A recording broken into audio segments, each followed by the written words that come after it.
So, ang focus namin dito sa GFF is usually mga packpet crops, tapos sinasamahan na lang namin ng konting leafy greens, mga ganyan, kamote, tapos with a bit of spices lang or konting herbs.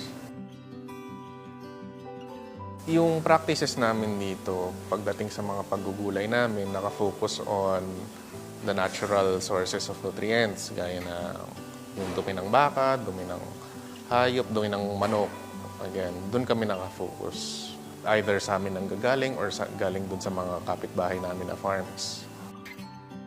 First and foremost, nakasunod kami with IPM principles, yung Integrated Pest Management. So, pinakaunang technique namin na ginagawa dyan is yung crop rotation namin at yung pag-focus sa mga biological means and cultural means ng pag-handle sa mga peste. Ang pagtatanim namin dito is all year round kasi kailangan namin every month or lagi-lagi na may available kaming gulay. So, gaya ngayon, may ma-harvest hanggang next week, tuloy-tuloy kasi may mga commitments kami sa mga beneficiaries, mga ganyan. So, lalo na kapag nag-start na yung pasukan, kung kaya ng everyday mag-harvest, gagawin namin.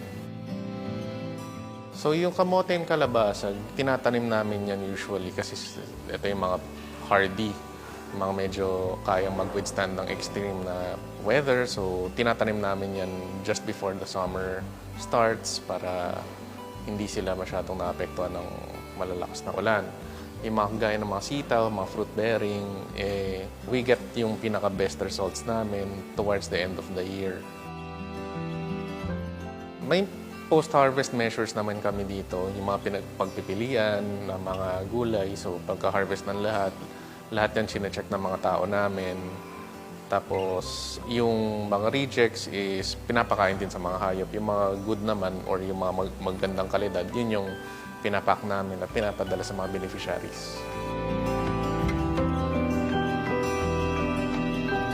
Andyan lagi yung presence ng peste. Kung wari sa kamote, kasi ano na tayo, di ba, type 4 climate. So, hindi na ganun ka-predictable ang panahon. Usually, kapag nagkakamote ka, gusto mo hindi masyadong moist yung paligid mo. So, ayun yung isa sa mga challenges doon, yung weather predictability mo. Pangalawa, yung peste. So, mamanage mo man yung peste sa farm mo, hindi mo naman alam kung ano yung tinatanim ng kapitbahay mo. So, pwedeng naglilipat-lipat lang ng peste, mga ganun.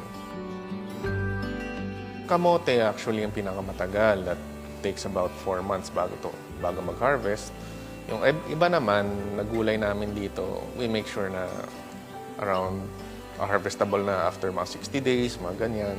So, ayun, we focus kasi on yung lagi dapat may available for harvest. So, mas shorter yung growing period, mas okay sa amin. Bago magtanim, tignan muna natin kung ano yung available na sources natin sa paligid. Kadalasan kasi nakaasa tayo lagi sa mga stores, mga nagbebenta ng fertilizers or pesticides, mga ganyan.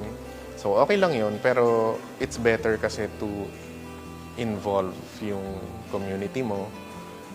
Kumbaga, let's say, for example, baka may composting project ang barangay mo, o baka hindi mo na kailangan bumili ng mga ganong fertilizers. Instead, makipag-partner up ka sa mga ganong efforts ng barangay or community, mga ganyan. Kumbaga, gaya ng ginagawa namin dito na we partner up with our local government or yung community namin, the same can be applied. We keep trying, syempre, na mapalago or ma-increase yung output namin dito. So, and dito kasi sa Good Food Farm, we try to educate din yung mga visitors namin, yung mga partner organizations namin. So hopefully we get to spread yung practices namin dito. Siyempre, we're planning on getting more recognition like yung mga certifications of GAP, mga ganyan. We're trying to get those para ma-share din namin yung mga ganong klaseng knowledge and practices sa iba.